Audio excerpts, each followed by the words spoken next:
got, I think, 6 boards to test. We're going for clearance more so than time, because this one's a XR of a CBXR, but then there's 3 pluses and a Pine X.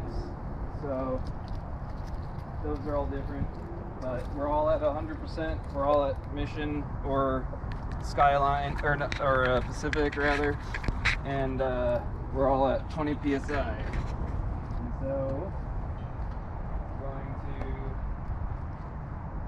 basically do a lap, and you can kind of tell this will be one of the highest obstacles. That will as well. There's some stuff back there. The camera woman will probably follow me around the middle, try to get some footage of that. And should we have this light going for, like, I don't know, kind of where the starting and ending line is? Sure. It looks like it's right there. Is that good? Yep. Sure. Okay, and then let me put my phone in here. Alright, so that's about all the build up. I'm gonna go from most clearance to least clearance. We got a whole bunch of different setups. This is the tech rails at the highest setting, or lowest holes, highest clearance setting. And let's do it. So I guess I'll start with the tire, like, here in the middle, and then just, you'll say 3, 2, 1, go, and I will go. We'll just do a lap at first for each of them. Theory is go into from highest clearance to lowest clearance. Hopefully I'm warmed up by then, and maybe I'll give, like, the growler a shot of clearing some of this stuff, but we'll see. All right. And 3, 2, 1, go.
And 3, 2, 1, go.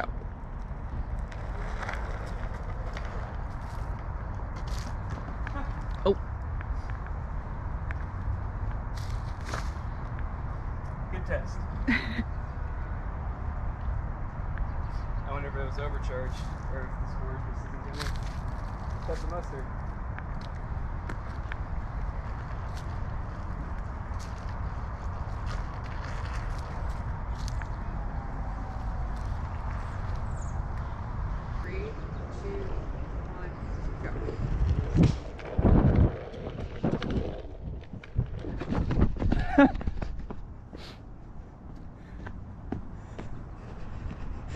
Good test. I wonder if it was overcharged, or if this board just isn't gonna cut the mustard.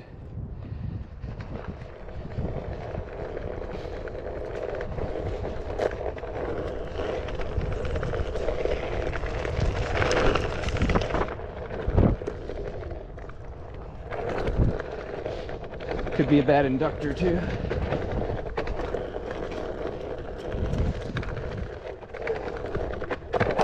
There's that tail again.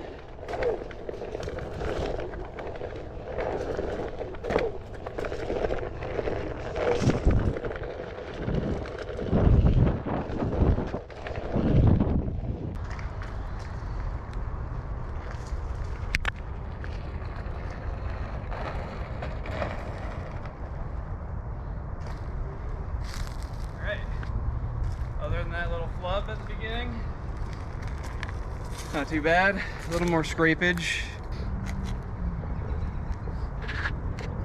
And 3, 2, 1, go.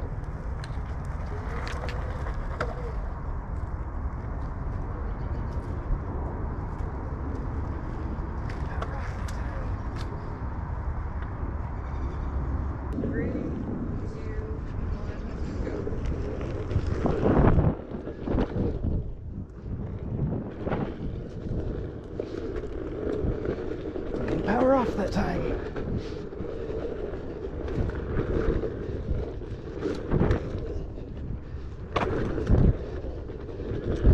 Already got some tail scrapage there, which I didn't on either of the other two boards.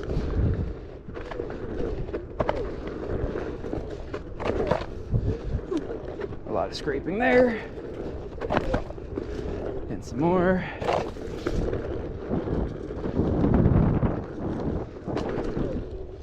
Whew.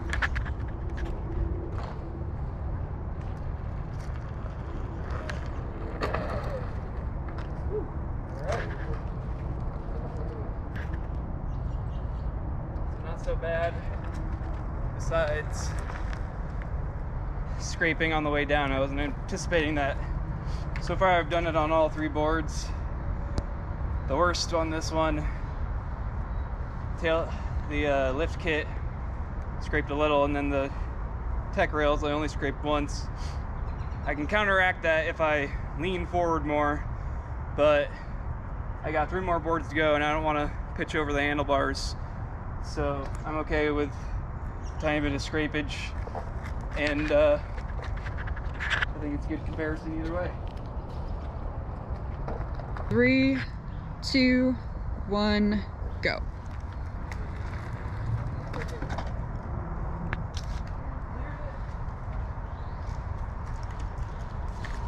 Mentioned that there's a tilt off release now. 3, 2, 1, go. Barely cleared it. I should mention that there's a tilt mod for this now. You edit the controller, or you modify the controller to the new lid that the Float Life made to compensate for the, 3-degree tilt, and that should make it have a little bit more predictability. And also, I could be riding this with elevated or +3 in the custom setting, but that wouldn't really be a fair test now, would it? Elevated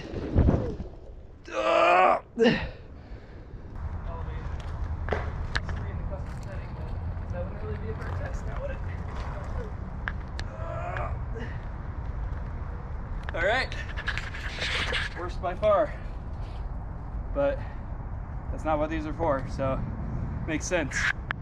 A lot of people complained right out the gate, right off the bat, that these didn't work as advertised, and they are dumb. They do. You're just not going fast downhill, so what did you expect? And they're also really great for going full speed on the street if you're flat, and instead of getting pushback when you're in mission. Yeah, at first it's a little low, like you can see, but once you get to speed, instead of being rocked backwards, you're completely level, and you're just way more balanced. So it's hard not to go fast on these, given the right environment. Definitely curious to see how this one does.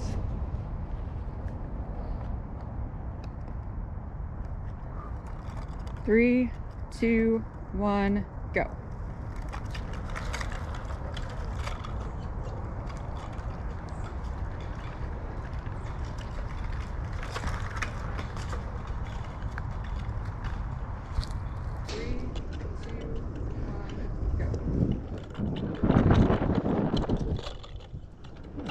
Better than I thought.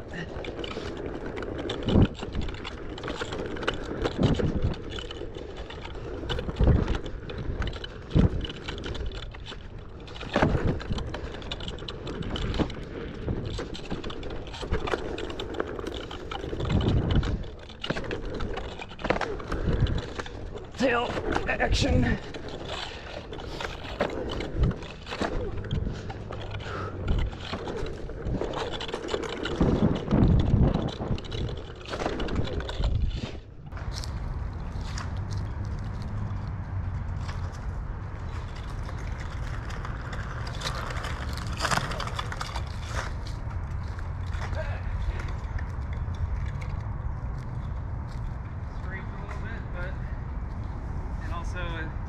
Tires are so inflated for this thing. Bouncing me around a lot more than I'm used to.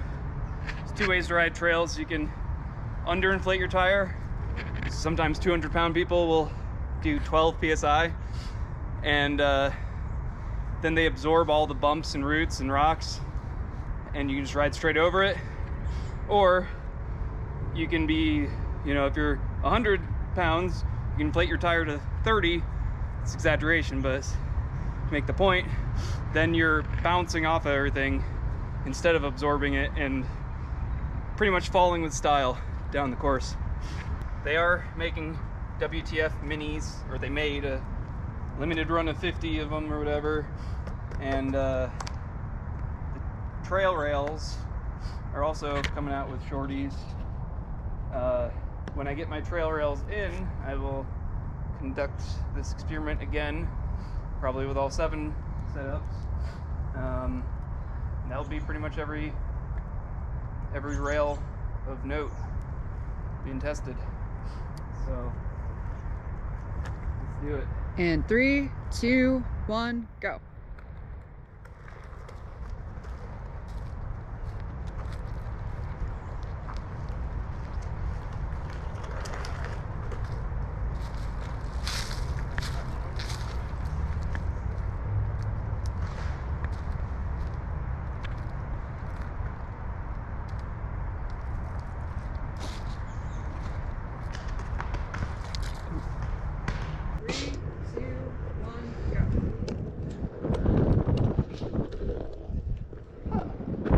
Pleasant surprise.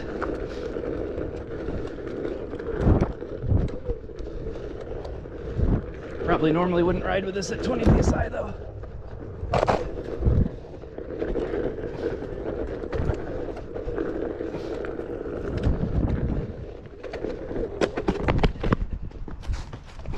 That's what happens when you try to go over, I guess.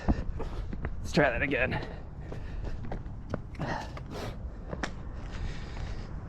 Yeah, lean too far forward. Or maybe it just shut out on me. No, should be good. Why aren't we good? Unless I broke it. It's a very real possibility I did. I think I did. Okay, so that's inconclusive. This is a jank motor. And I bet that fall wiggled the cables loose. And I don't have my, oh, it's engaging. Maybe it's the foot pad? That's weird. I didn't think the foot pad was bad.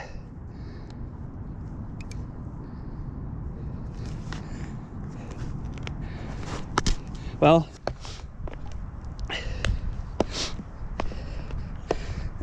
that's not gonna work.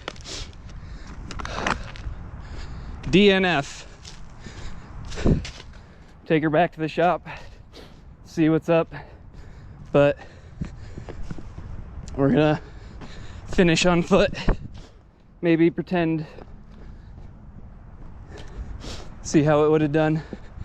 I think if the first hump, the first big hump after the start was any indication, then it would have been able to do the second one no problem. I have to watch the footage back and see what exactly happened there. Oh, all right. Oh, all right. We did it, almost. Kinda.